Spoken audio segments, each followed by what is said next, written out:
गृहमंत्री आजम पर भारी घमासान। शिवपाल ने कहा था आजम खान को गृहमंत्री बना दें।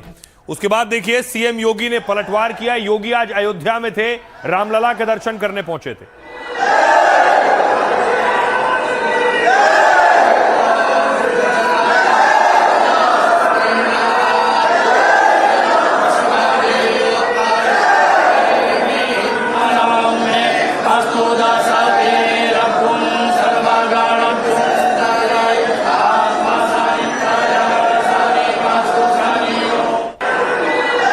योगी ने आज हमला किया। शिवपाल यादव गए थे रामपुर जेल आजम खान से मिलने के लिए।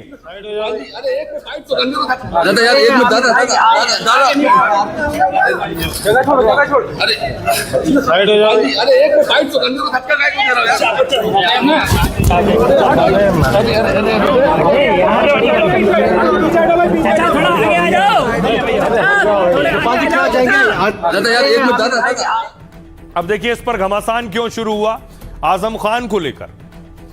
आजम खान दरअसल शिवपाल के जेल में आजम से मुलाकात के बाद यह बवाल शुरू हुआ। शिवपाल ने कहा था राज्य में समाजवादी पार्टी की सरकार बनेगी, सरकार बनने पर अपने लोगों से केस वापस लिए जाएंगे। साथ ही आजम खान को गृहमंत्री बनाने की बात कही थी। समाजवादी पार्टी नेता आजम खान रामपुर जेल में बंद है।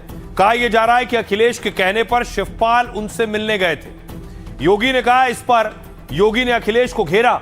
योगी ने कहा उन्होंने आजम को गृहमंत्री बनाने का ऐलान किया है।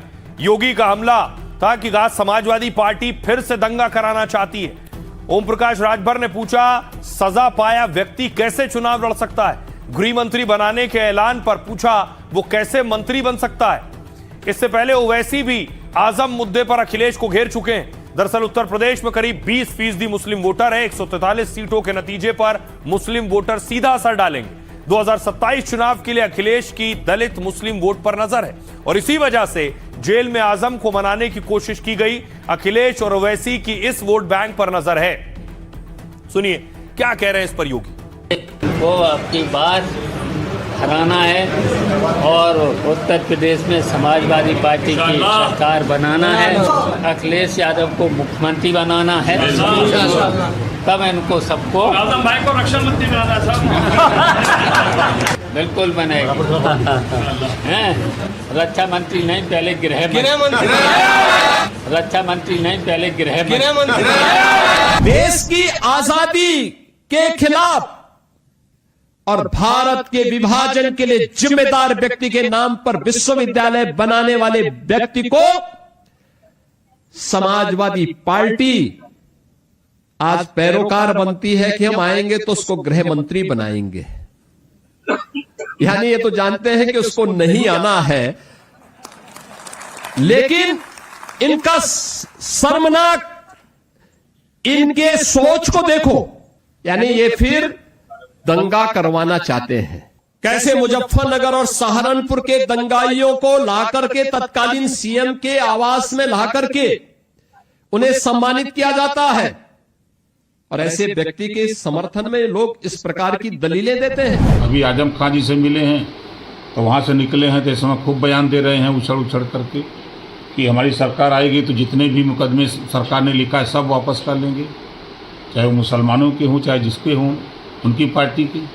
तो ये अपराध को बढ़ावा देने का काम करें। आजम साहब से लगातार वो पार्टी का हिस्सा हैं, पार्टी बनाने वाले हैं। समय समय पे लोग आते हैं जाते हैं मिलते हैं, उनके साथ अन्याय हो रहा है, वो इतने दिन से अन्याय के खिलाफ लड़ रहे हैं और समाजवादी पार्टी या कोई और भी आम आदमी नहीं मानता कि वो कोई अपराधी है। आजम खान साहब और उसका परिवार कितने साल से जेलों में है। उनकी जवाहर यूनिवर्सिटी को तोड़ने तक की बात आ गई। आजम खान साहब बीमार थे, हॉस्पिटल में थे, तब ये लोगों को याद नहीं आया। इलेक्शन है ना अभी, तो इलेक्शन के वक्त आके अब इनको पता है कि पब्लिक नाराज है। मुसलमानों के मुद्दे पे तो इनकी जुबान नहीं खुलती, फेविकोल मुंह में दही जम जाता है। बहुत देर हो गई, हमको लगता है आजम खान को शिकार बनाया लोगों ने। उनकी जमीन क्यों नहीं सरकारी की गई, उनकी समस्याओं का समाधान क्यों नहीं किया गया, उनको वैध किया गया होता तो इस तरीके से उनके साथ धोखा हुआ। योगी के एक और एक्शन की खबर आपको बताते हैं। आजम की बात हो गई, अब अतीक के बेटे से ओवैसी का नेता मिलने पहुंचे थे उस दिन। दूसरी तरफ तस्वीर आई थी कि अतीक के बेटे उमर को जब जेल से ले जाया जा रहा था तो उनके काफिले में लगभग 2 दर्जन गाड़ियां थीं जो ट्रैफिक नियम तोड़ रही थी। उसकी एक तस्वीर देखिए ये।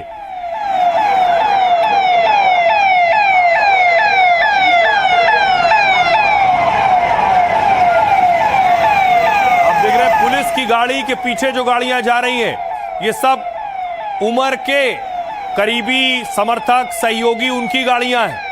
और कोई भी न टोल बूथ पर रुकी, न किसी ने टोल बूथ पर पैसे दिए, न पेमेंट किया, और उसके बाद ट्रैफिक नियम तोड़ते हुए ये आगे बढ़े। इन गाड़ियों पर, गाड़ी चलाने वालों पर एक्शन हुआ।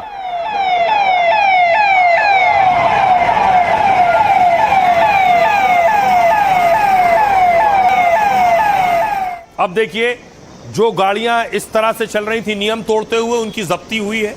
उमर के काफिले की ये गाड़ियां हैं जिन्हें पुलिस ने सीज किया है, थाने में लाकर खड़ा किया है।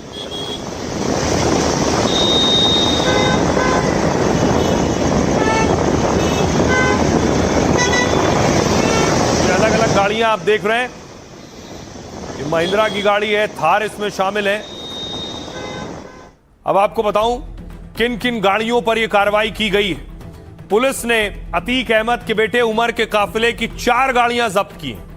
2 गाड़ियां प्रतापगढ़ पुलिस ने और 2 प्रयागराज पुलिस ने जब्त की हैं। आरोप है कि टोल प्लाजा कर्मचारियों को कुचलने की कोशिश हुई। दरअसल 8 अगस्त को उमर को अबान के जनाजे में शामिल होना था। उसे पुलिस कस्टडी में लखनऊ से प्रयागराज लाया जा रहा था। इसी दौरान पुलिस गाड़ियों के पीछे समर्थकों की कई गाड़ियां चल रही थी। उन गाड़ियों में सवार उमर के समर्थकों ने टोल पर बवाल काटा।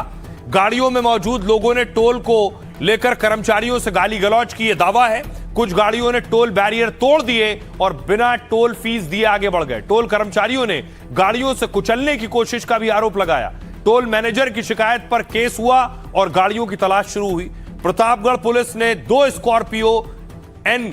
स्कॉर्पियो गाड़ियों को उठाया है और पहली स्कॉर्पियो गाड़ी लखनऊ प्रयागराज हाईवे की सर्विस लेन में मिली है। दूसरी स्कॉर्पियो गाड़ी प्रयागराज के फाफामऊ इलाके से बरामद हुई। पुलिस ने दोनों वाहनों की चेचिस का ई चालान ऐप से सत्यापन किया।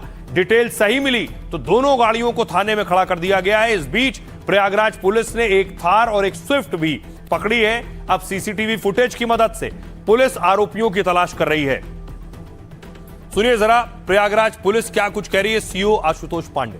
उमर अहमद लखनऊ से प्रयागराज की ओर जाते समय उसके पीछे चल रहे वाहनों में सवार व्यक्तियों द्वारा टोल कर्मियों के साथ गाली गलौज एवं धमकी देते हुए बैरियर तोड़कर कर्मचारियों के ऊपर वाहन चढ़ाने का प्रयास किया गया था। इस प्रकरण में थाना हाथीगवां पर मुकदमा अपराध संख्या 166/2026 सुसंगत धाराओं में पंजीकृत किया गया था। इस संबंध में आज 2 वाहनों को थाना हाथीगवां पुलिस द्वारा सीज किया गया है एवं अभियुक्तों की तलाश की जा रही है। शीघ्र सबकी गिरफ्तारी कर अगली विधिक कार्रवाई की जाएगी।